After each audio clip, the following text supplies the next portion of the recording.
আগামীকাল ভবিষ্যতের জন্য আজকের দুনিয়া থেকে তুমি কি পাঠিয়েছ বান্দা, এটা হিসাব রাখো। তাহলে আগামীকাল ভবিষ্যৎ বলতে আল্লাহ তাআলা কিয়ামতকে বুঝায়, আখিরাতকে বুঝায়, আখিরাতকে বুঝায়। আমাদের অসংখ্য মা বাপ সন্তানকে দিন শিখায় না, কেন? ভবিষ্যতে কষ্ট পাইব। কারণ হুজুর হইলে হে কামাই করবার কত, সংসার চলবো কেমনে, বউ বাচ্চা চালাইবো কেমনে, ভবিষ্যতে কষ্ট পাবে। এই ভবিষ্যৎ বলতে উনি কি বুঝাইছে? আখিরাত? জি না, জি না।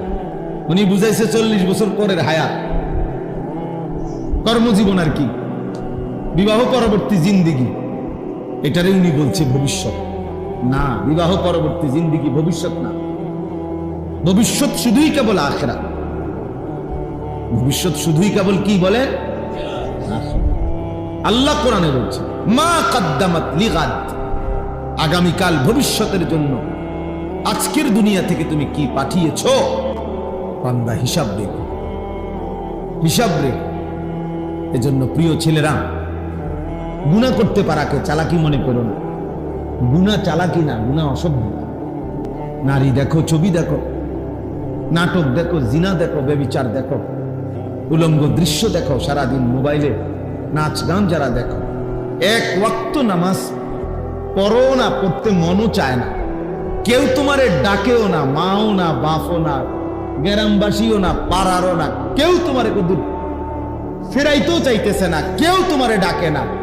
এমন অভিশপ্ত, এমন মালউন কেমনে হইলা? কারণ একটাই তোর রূপে আল্লাহর লানত পড়ছে, এই জন্য তোরে আর কেউ ডাকে না।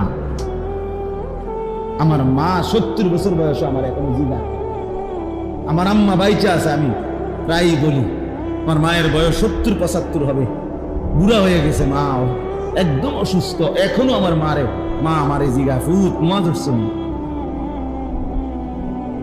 নামাজ হচ্ছে, খোদার কসম আমার বয়স 44 বছর, মা আমাকে আজও জিজ্ঞেস করে ফুত নামাজ হচ্ছে, তোমারে ডাকে না কেন? কেউ তোমারে, কারণ অভিশপ্ত জীবন, আল্লাহর গুনাহ, আল্লাহর নাফরমানি অব্যাহত করার কারণে আল্লাহ তাআলা রহমের দৃষ্টি তার থেকে সরায় দিছে। এই জন্য গোটা মাখলুকাতের কাছে সে ঘৃণিত। এটা হাদিস। রাসূলুল্লাহ সাল্লাল্লাহু আলাইহি সাল্লাম বলেন, আল্লাহ যখন কাউকে ভালোবাসে, আল্লাহর ভালোবাসার ঘোষণা আল্লাহর গোটা সৃষ্টির কাছে পৌঁছে যায়।